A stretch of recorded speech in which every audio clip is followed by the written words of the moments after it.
Vamos agora ao nosso quadro Saúde Agora, oferecimento Unimed Piracicaba.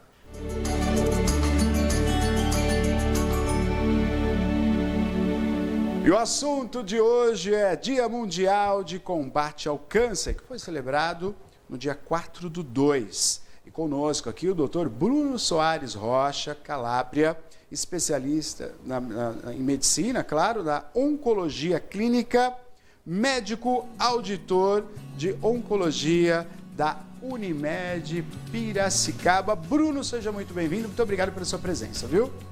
Boa noite a todos. Eu que agradeço a oportunidade. Boa noite, Maria. Boa noite, Neto. E estou à disposição para poder ajudar com o que for necessário. Vamos falar então, né? Abrindo já o programa, falando, né? Justamente desse dia, né? Alusivo ao combate e prevenção, né? Juntos em defesa da prevenção. Dia Mundial do Câncer.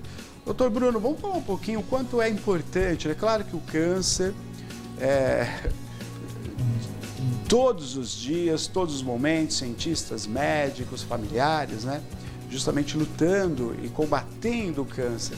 Mas ter um dia alusivo, né? Onde o mundo inteiro para falar sobre isso é de suma importância. Fala um pouquinho, né, dessa atividade em si, o quanto é importante para a medicina, o quanto é importante para a nossa cidade. Eu já visto que a Unimed, ela integra, né, essa campanha também. Queria que você falasse um pouquinho desse dia especial. Não, sim.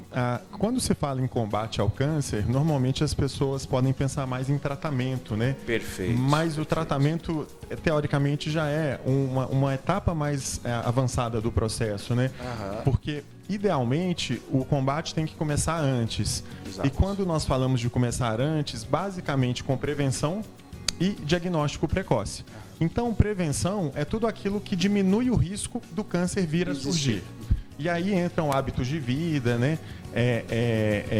E já o rastreamento já é buscar o diagnóstico no início, tá? Então, muitas pessoas confundem prevenção e rastreamento, achando que é a mesma coisa, mas não é, na verdade, né? E é engraçado que até tem algumas pacientes que falam, eu fazia mamografia todo ano e mesmo assim apareceu o câncer. Mas assim, a mamografia não é uma prevenção, Não é uma prevenção. é um rastreamento.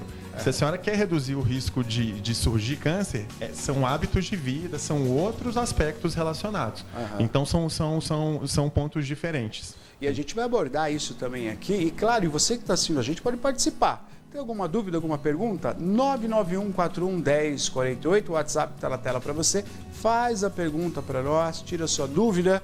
Estamos aqui com o Dr. Bruno justamente para conversar com você de casa. Bruno, já para a gente começar essa conversa falando sobre o câncer, quais são os tipos de câncer mais comuns? Olha, o tipo de câncer mais comum no mundo é o de pulmão. Perfeito. É o de pulmão. É o câncer mais comum no mundo e é o que mais mata. Então, a principal causa no mundo por câncer, é a principal causa de morte. No Brasil é interessante, porque no Brasil a campanha anti-tabaco funcionou muito bem. O Brasil é referência em campanha anti-tabaco. Sim. Tanto é que no final da década de 80, quase 30% da população fumava. Sim. E hoje em dia, a taxa de tabagismo, não estou nem considerando esses cigarros eletrônicos e tudo, mas de um modo geral fica em torno de 5 a 10%. Perfeito. E aí, com isso, o câncer de pulmão no Brasil, em homem ele fica em terceiro lugar e em mulher quarto, tá? Olha só. Então, o Brasil foge um pouco a essa estatística do câncer de pulmão por conta Bruno, da política. Desculpa interromper, mas isso justamente é por conta de campanhas, né? De proibição, não pode fumar no ônibus, não pode fumar no shopping, não pode fumar em lugar fechado. Isso reverberou no positivo aí da redução, correto? Sim, nesse ponto o Brasil é referência, viu? Nesse ponto o Brasil é referência. Eu sou de uma geração que viu nos anos 80 propagandas de cigarro que duravam 2 minutos da Hollywood.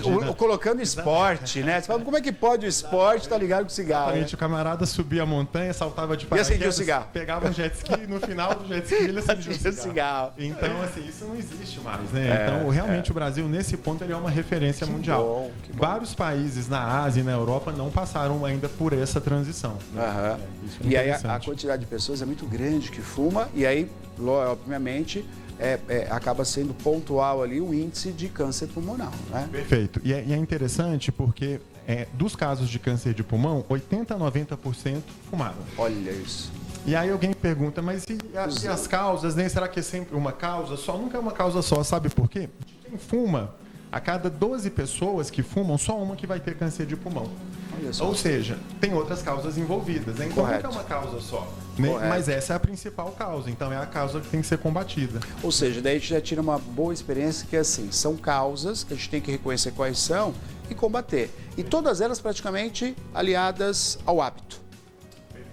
O hábito de vida é a fatia da pizza. Quando a gente pensa em fatores de risco, nunca é um só, né? Normalmente são várias fatias, são vários fatores de risco. Mas essa é a fatia da pizza que nós conseguimos mexer, né?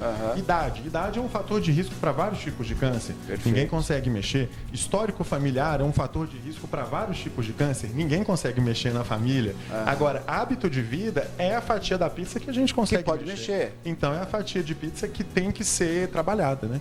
Aproveitando, falando sobre a questão, né, hereditária, né? Praticamente são todos, tem algum que não, olha, alguns sim, hereditário, por isso você falou a questão do histórico da família, né? E falando um pouquinho, o que você até dá seu exemplo, olha, Neto, se caso houver alguém na família, tem que se tomar cuidado, tem que ter um controle maior. Boa parte dos cânceres, ter parente de primeiro grau aumenta o risco da pessoa em relação à população geral, né? Certo. Existem até algumas síndromes genéticas hereditárias que aí o risco é muito aumentado. E como exemplo clássico, eu pego a atriz Angelina Jolie. Perfeito. Tá? Que ela tem uma síndrome hereditária que a mãe e a avó já tinham sido diagnosticadas com a doença. E no caso dela, foi diagnosticado até antes de desenvolver a doença. Quer dizer, ela teria probabilidade quase 100% de ter. 70% no decorrer 70%. da vida. 70% acumulado no decorrer da vida. E diante disso, ela tomou uma atitude? Ela tirou as mamas e os ovários com indicação. E é até engraçado que essas análises genéticas ganharam muita força e muito acesso depois disso. O pessoal brinca que é o efeito Angelina, na verdade, na medicina. Olha só. Porque popularizou alguns testes genéticos para câncer, né? Entendi. Participe conosco, 991411048, 25341234, ao vivo, aqui hoje, com o Dr. Bruno Soares Rocha, Calabria. Conosco aqui, ele que é oncologia clínica, especialidade, né? Conversando conosco, falando um pouquinho, né, sobre o câncer. Quer tirar uma dúvida, quer conversar, quer perguntar? 991-411048 ou fixo 2534-1234. Pois não, Maria. Participações aqui no nosso WhatsApp. A Elisa, ela tá dando boa noite, né? Boa noite. Equipe. Doutor, é verdade que tem alimentos que previnem o câncer? Olha só. O doutor já falou um pouco, né, do estilo de vida. Sim. Vamos entrar nesse assunto então, doutor, por favor. Isso é uma excelente pergunta, viu, Elisa? E na verdade, existem alimentos, tipos de dieta que aumentam o risco de câncer, e aí principalmente câncer de estômago e câncer de intestino, né? Por uma questão relacionada à alimentação propriamente dito, né?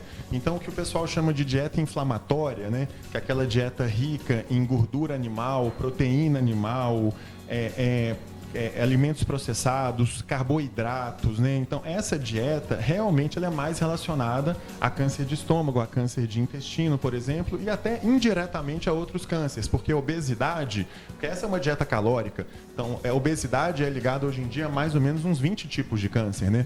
Em compensação, no outro extremo do espectro, nós temos a dieta que eles chamam de dieta mediterrânea, né? Que é basicamente uma dieta à base de fibra, de vegetais, uma dieta que a proteína é à base de peixe, carnes magras. Que é mais ou menos essa imagem que a gente está vendo agora, né, Bruno? Perfeito, exatamente.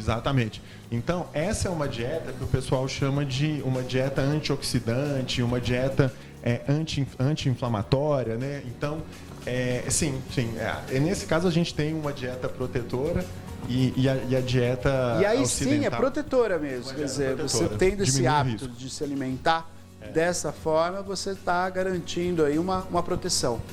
Quando a gente fala garantir uma proteção, vale a pena dizer que quem tem fator de risco e tem uma dieta inflamatória, o risco nunca é 100%, e quem tem fatores de proteção, o risco nunca é zero. Nunca é né? zero, entendi. Não. Mas quando a gente pega a estatística, a cada 100 mil, 10 mil pessoas, a gente vê que esse grupo tem mais câncer do que esse, né? Correto. Mas o risco nunca vai ser 100% aqui e 0% ali. Né? Por isso que na região do Mediterrâneo, realmente, há um índice muito baixo. Foi daí que surgiu a pesquisa e foi levantado tudo isso, né, Bruno? Exatamente. Legal. Participe conosco, 991-41-1048, 2534-1234. 3, 4 perguntas chegando, pois não, Maria. Olha, a gente já vai voltar para as perguntas. Deixa eu só posicionar direitinho aqui, Bruno, porque a gente falou, né, da questão do cigarro, do tabagismo, e muita gente que nos assiste está deixando de fumar ou já deixou, como a Cleide, né? Que ela está dando, graças a Deus, faz 15 anos que não fumo mais. Olha aí, gente. Aí já pegando esse gancho, doutora, a Cleide, por exemplo, ela que deixou há muitos anos atrás de fumar, a gente pode falar que o organismo dela, o pulmão dela, já se restabeleceu dos males do tabaco? Alguns danos podem eventualmente não serem regenerados, né? Assim, não quer dizer que todo dano será regenerado, mas o que eu posso dizer é que a cada tempo que se passa, o risco dela vai diminuindo em relação a quem fuma, e a tendência depois de 20, 30, 40 anos é mais ou menos se igualar à população geral. Tá? Que maravilha. Não chega a igualar necessariamente, mas fica um risco muito próximo, tá? Um risco muito próximo. Ô Bruno, acho que a gente precisa falar sobre isso. Tem algumas pessoas substituindo o cigarro, esse cigarro de maço, que a gente fala, né? Substituindo por esse cigarro eletrônico que não é regularizado no nosso país. O risco é muito grande também, né, Bruno? Então, o cigarro eletrônico ele veio como uma falsa promessa. A agência regulatória dos Estados Unidos, o FDA, aprovou, né, lá. E, na verdade, o que se viu é que é um tiro no pé, porque as pessoas estão consumindo mais nicotina. Olha Parece isso, que gente. tem a questão do circuito metálico, que surgiram alguns casos com insuficiência respiratória aguda, né? Pessoas jovens chegando no pronto-socorro, e aí, eventualmente, isso também é contaminado por fungo no circuito, né? Então, na verdade, ele está trazendo novos problemas que a gente não tinha, com uma falsa esperança de que ele vai vir resolver problemas, né? Então, realmente, a repercussão exata que isso vai ter a médio e longo prazo não é sabida. Ainda é muito cedo, né? Mas com certeza você já colocou alguns pontos aí que tem que ser muito bem avaliados, né, gente? Não Impressionante como comercializa, né? Assim, como, sem registro, sem nada, não tem começa a fiscalização. vender, atravessa a fronteira, vem no meio da sacola, e aí tá qualquer lugar que você vai, tá vendendo cigarrinho aí, que prejudica. Teve até um garoto, né, que é jogador de futebol, né? Ele teve totalmente comprometido. Isso aí foi um fato que aconteceu no interior de São Paulo. O rapaz estava fazendo teste para entrar, e aí no decorrer dos exames, começou bem depois de 6 meses fazendo teste, ele não tinha um rendimento. Foram investigar, com problemas na parte respiratória. E tudo leva a que quem provocou foi o male, o cigarro eletrônico, né? É bem isso, né, Bruno? A ansiedade, né, do cigarro. A gente parou de ter aquelas imagens que relacionavam coisas boas ao cigarro. Isso ajudou, mas sempre tem, o mercado sempre provoca outras coisas, né? Sempre vai provocando, né? O bom hábito, a prática do bom hábito, sempre. 991411048, estamos ao vivo com o programa Piracicaba agora. O Má, tem participação? Tem, pois não, sim. diga. Ainda falando aqui de cigarros, né, em geral, não sei se isso aqui a gente chama de cigarro. O Simão está chamando de cachimbo, doutor. Falou que tem um cachimbo chamado narguilé, né? Quer saber se também é prejudicial esse tipo de fumo, né? Normalmente esse tipo de fumo que não é tragado, e aí entra na mesma história do charuto, né? Sim. Ele aumenta o risco basicamente, cachimbo, né? Exatamente, aumenta o risco basicamente do câncer de língua e de boca, tá? Porque realmente, uma vez que ele não é tragado, ele não é aspirado, então laringe, traqueia, pulmão normalmente não ficam comprometidos.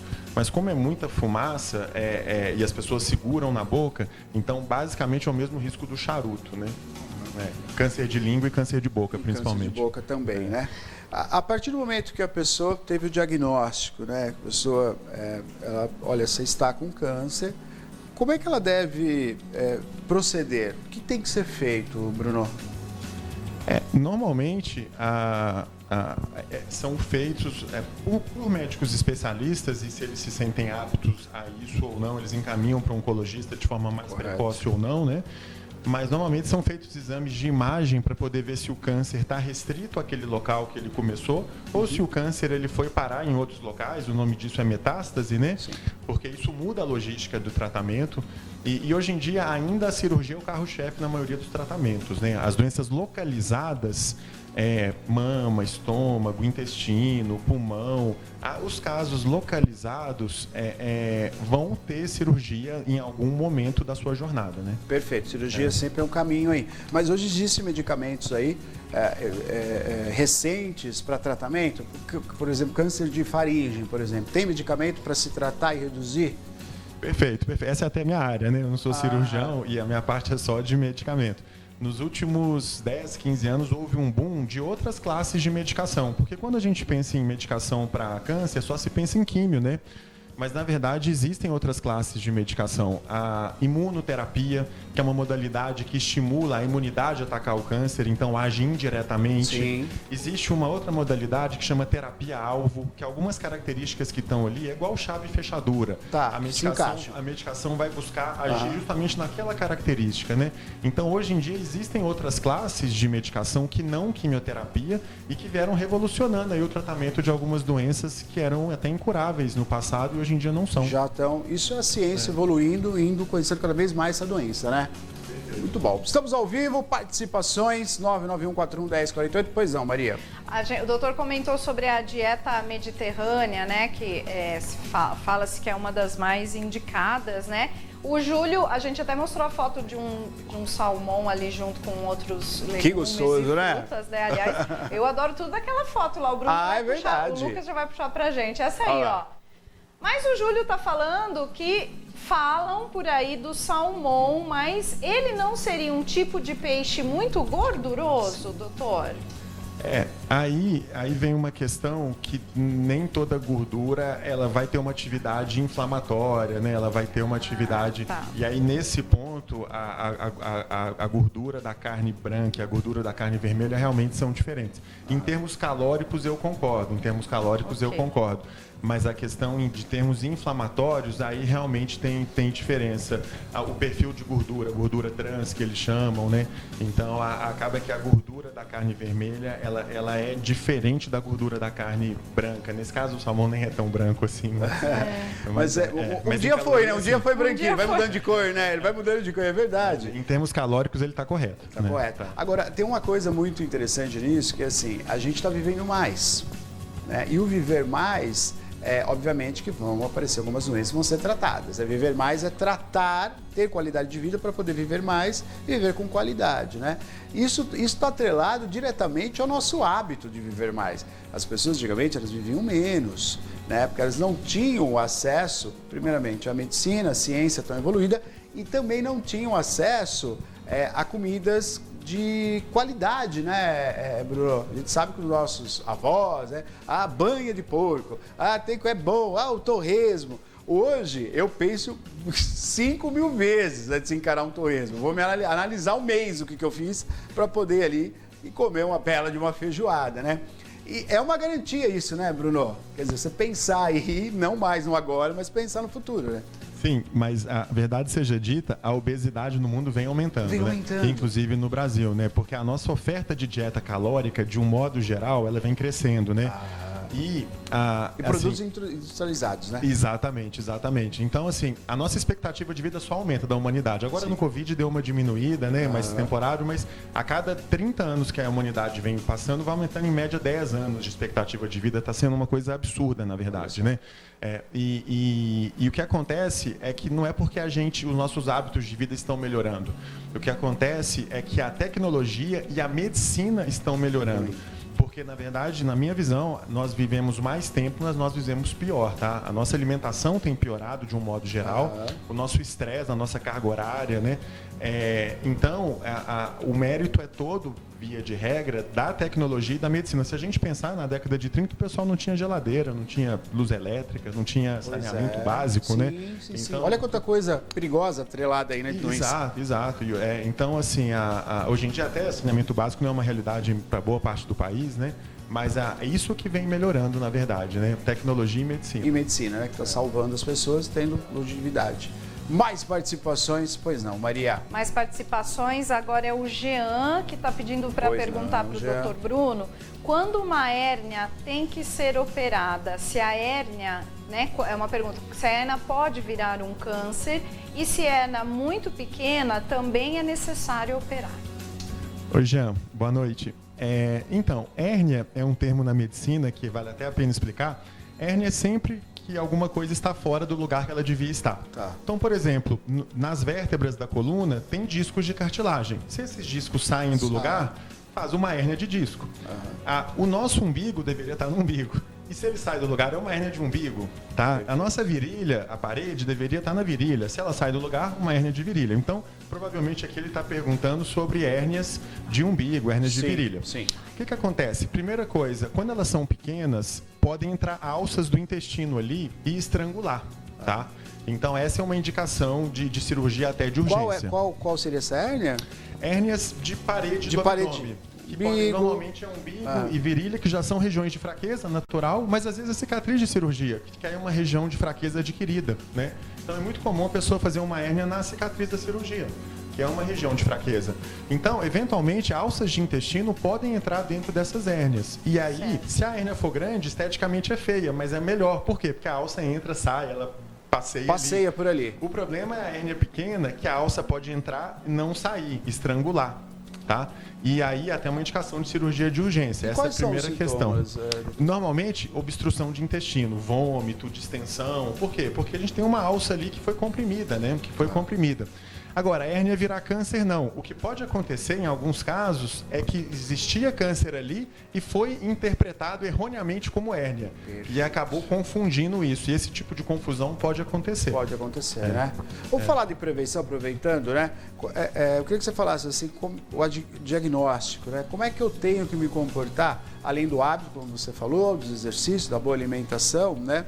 Mas quais são as prevenções mais direcionadas? Acho que é legal a gente retocar novamente nisso.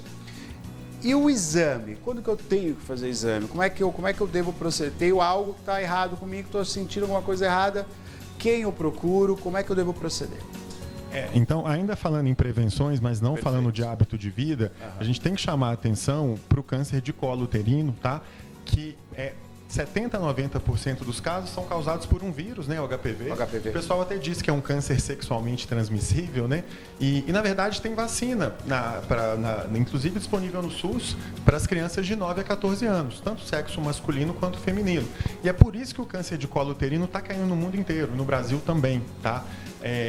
Então, por exemplo, isso é uma prevenção. Isso aí é uma prevenção. Já o diagnóstico precoce são as mulheres a partir dos 25 anos fazer o exame de Papa Nicolau, que é colher um material ali do colo do útero, mandar para análise, né? Mas a prevenção da vacina vem antes do rastreamento, né? De um modo geral, homens precisam fazer toque retal e exame de PSA, a parte que é um exame de sangue da próstata a partir dos 50 anos, de um modo geral, e as mulheres precisam fazer mamografia a partir dos 40, tá? E, idealmente, homens e mulheres também fazerem colonoscopia a partir dos 50 anos para câncer de intestino. Isso, assim, na ausência de sintomas. ausência de sintomas, porque senão não é rastreamento. Se a gente está falando, eu estou com hemorragia, eu estou com algum nódulo, já não é rastreamento. Rastrear é procurar em quem não tem nada, né? Em quem não está sentindo nada. Tá? São exames corriqueiros que devem ser feitos a partir da idade. Exato. E tem muita gente que fala, não, eu não faço porque quem procura acha. E a ideia é achar mesmo, é achar no início. Claro, a ideia é achar no início. Cura, né? Quando nós levamos o carro na oficina para fazer uma revisão, a ideia é achar alguma coisa no início. Antes do acidente. Exatamente. Não é verdade? Antes de você ficar na mão ali, antes do acidente. Mais participações, doutor Bruno conosco aqui, Bruno Soares Rocha conosco aqui. Pois não, Maria. Deixa eu falar com o Bruno, você tá vendo que o pessoal tá gostando da sua participação, né? Fico lisonjeado, Tá participando mesmo. Pois não, Maria. Ótimas explicações. O José também está aqui assistindo. Ele pede, Maria, pede para o doutor falar sobre câncer de pâncreas. Como inicia e também o motivo. Pedido do José. Então, José, o câncer de pâncreas, ele é um dos mais agressivos que nós temos hoje, né? E os fatores de risco, na verdade, obesidade, diabetes é um fator de risco, mas a grande maioria dos casos vão ser esporádicos, que são aqueles casos que não tem um fator de risco muito detectável, não tem um nexo causal muito óbvio, tá? E o difícil do câncer de pâncreas é que, como ele tem um comportamento rápido, mesmo que alguém faça um exame de imagem hoje, não quer dizer que no mês que vem não possa ter um quadro avançado. Então, o rastreamento dele é muito difícil, tanto é que nem é indicado hoje em dia fazer rastreamento. E por isso que a maior parte dos casos são diagnosticados numa fase avançada também. Tá? Perfeito. Doutor Bruno, mais uma participação. Pois não, Maria? Pessoal diga. comentando aqui, olha a Cleide. Boa noite, doutor Bruno. Grata a toda a informação importante. Muito obrigada. Que espetáculo. Ele explica muito bem. Bom. Maravilha. Uma aula mesmo, viu, doutor Bruno? Muito obrigado, viu, Cleide? Fico lisonjeado. Bruno, é muito bom porque é dessa maneira que a gente tem, né, o médico nos atendendo, né, dando essa explicação, porque a gente precisa saber, né, Bruno, a doença ela é complicada, está atrelado a hábitos, está atrelado à forma de vida, a gente recebe um baque, né, quando tem uma notícia, mas tem que ter um profissional dessa maneira, né, Bruno, que explique bem, que puxe os recursos que estão ali, que é a ciência que Deus nos abençoou, né, com essa possibilidade da ciência da cura, através dos cientistas, dos médicos. Então a gente tem que ter essa mesma situação que nós estamos tendo no programa dentro do consultório, né, Bruno? Perfeito, perfeito. Muito bom. Bruno, quero agradecer a sua participação. Muito obrigado, viu? Eu que agradeço e fico à disposição. Obrigada, a voltar doutor. sempre que precisarem. Aproveitando aqui no nosso quadro a presença do Bruno, a Unimed está com recadinhos, né, Maria? Exatamente. Olha só, gente, vai ter mudança lá no PAI, tá? O posto de atendimento infantil, que olha só, a partir do dia 1º de março, o atendimento pediátrico de urgência e emergência 24 horas acontece exclusivamente no Hospital Unimed, tá? E ó, os médicos do PAI continuarão atendendo no Hospital Unimed. Por quê? O PAI, né, ele vai encerrar as atividades no dia 29/2, na quinta-feira, tá bom? E é isso, né? Além da assistência presencial, você já sabe, né? As crianças também podem contar com a Telemedicina Einstein Conecta, que é uma ferramenta aí 24 horas de atendimento online. Muito bom. E tem mais um recadinho, né, Mar? Tem, olha só, a Unimed também, Tá aí. Unimed Piracicaba também fez questão de parabenizar a nossa linda e querida São Pedro, que está aniversariando hoje, dia 22 de fevereiro.